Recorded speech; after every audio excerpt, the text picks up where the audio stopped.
So today we will be describing one of the successful projects that was born out of the Joint Institute of Michigan Medicine and Peking University Health Science Center.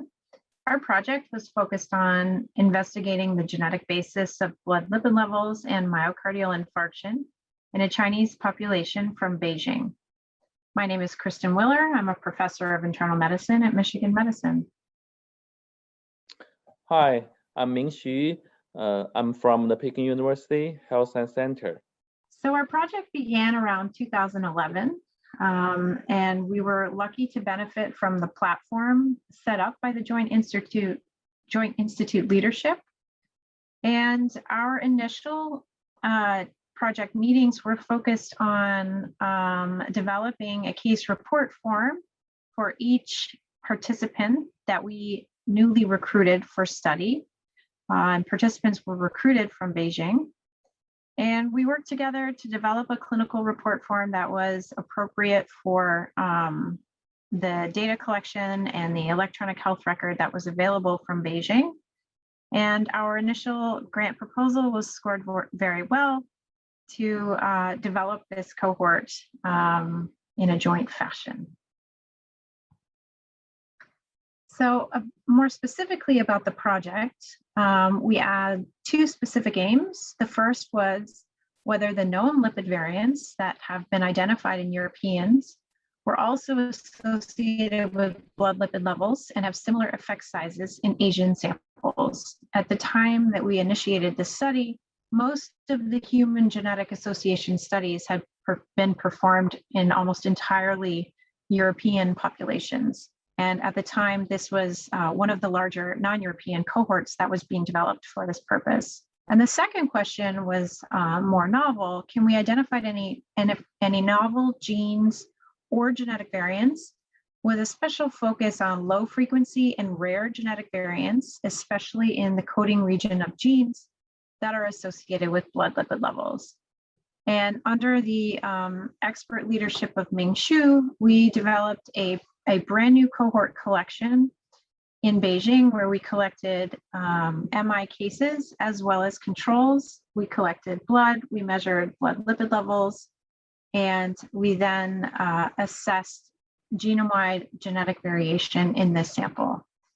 And our goal was really to predict which individuals are at risk for MI or cardiovascular disease, as well as to understand any biological similarities or differences between East Asian individuals and European individuals in terms of their development of atherosclerotic disease.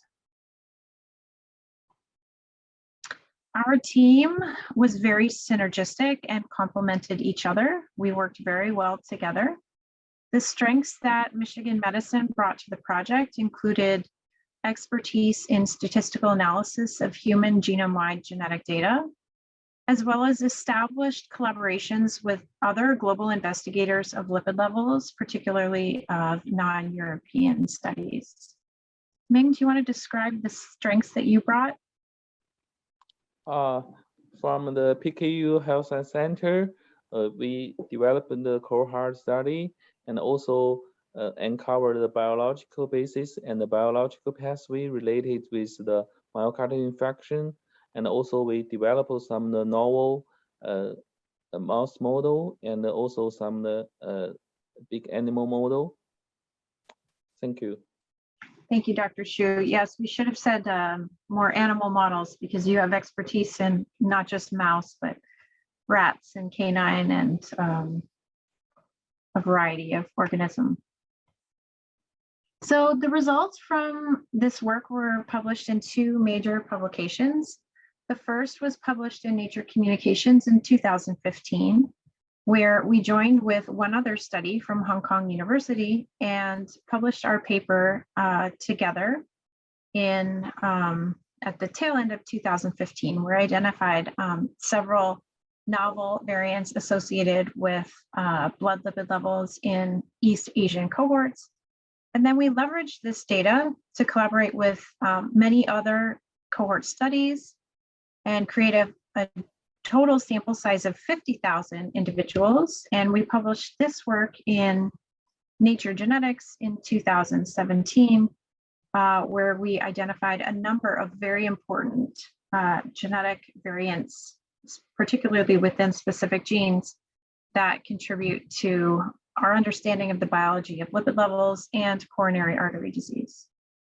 Thinking about future steps, Dr. Xu?